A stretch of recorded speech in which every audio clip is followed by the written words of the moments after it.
Sarah had always been good at hiding things. As a child, she hid broken toys. As a teenager, she hid bad grades. Now, at 32, she was hiding the biggest secret of her life from her husband, Mark. The lies came so easily now. Working late tonight, honey. Girls' night with Jessica. Sorry, my phone died. Mark never questioned her.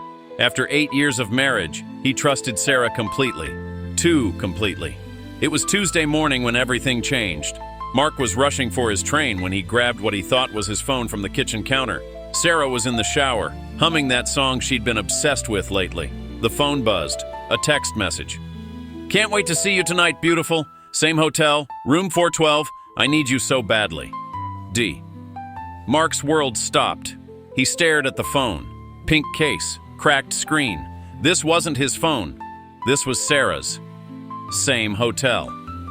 His hand shook as he read it again. How long had this been going on? Who was D? The shower was still running. Mark's finger hovered over the message thread. He shouldn't look, but he had to know. The conversation went back months. Dozens of messages that made him sick. Mark suspects nothing. He's so clueless. I dream about leaving him for you. The way you made love to me yesterday, I've never felt anything like that. I'm falling in love with you, David. Mark collapsed into a chair. 8 years of marriage, 8 years of I love you and shared dreams and planning their future. All lies. The shower stopped. Sarah would be down any minute, kissing him goodbye like every morning, like she wasn't planning to betray him again that night. Footsteps on the stairs. Mark quickly put her phone back exactly where he found it. His heart pounded so loud he was sure she'd hear it. Morning, babe. Sarah appeared in her blue robe, hair in a towel. She looked so innocent, so normal. How could someone who looked so sweet be so cruel? You're running late, she said, kissing his cheek. Her lips felt like ice. Mark nodded, not trusting his voice. Don't forget dinner with my parents tonight, Sarah said, buttering toast. Mom's making her famous pot roast. The lie rolled off her tongue like honey. There was no dinner. There was room 412. There was David. Right, Mark managed. Your parents. Sarah smiled. I might be a few minutes late from work, but I'll meet you there by 7. Another lie. How many lies had she told him?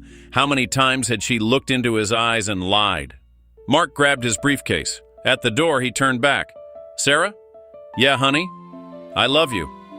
She smiled, that beautiful smile that had made him fall in love 9 years ago. I love you too, Mark. Have a wonderful day. The door closed behind him. Mark stood on the porch staring at nothing. His wife was cheating on him. Tonight she would be in another man's arms while Mark waited alone at her parents' house. But Mark wasn't going to her parents' house. He pulled out his phone and made a call. By noon, he'd hired a private investigator. By 3, he had a plan. At 5:45 p.m., Mark sat in his car across from the Marriott downtown. He'd tracked Sarah's phone. She'd forgotten about the family safety app they'd installed. His phone buzzed at 6:20. Dinner's running late. You know how Mom gets with her stories. Don't wait up. Might be very late. Love you.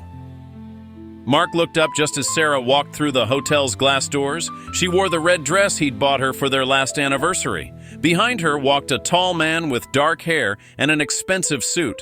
They moved like lovers, the way she touched his arm, the way he looked at her. Mark's hands gripped the steering wheel until his knuckles went white. Part of him wanted to drive away and pretend this wasn't happening. But he couldn't. Not anymore.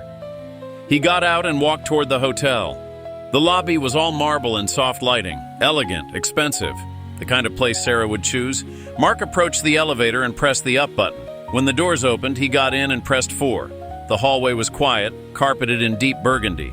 Mark walked slowly down the hall, checking room numbers. 408, 410, 412. He could hear voices inside. Laughter. Sarah's laughter.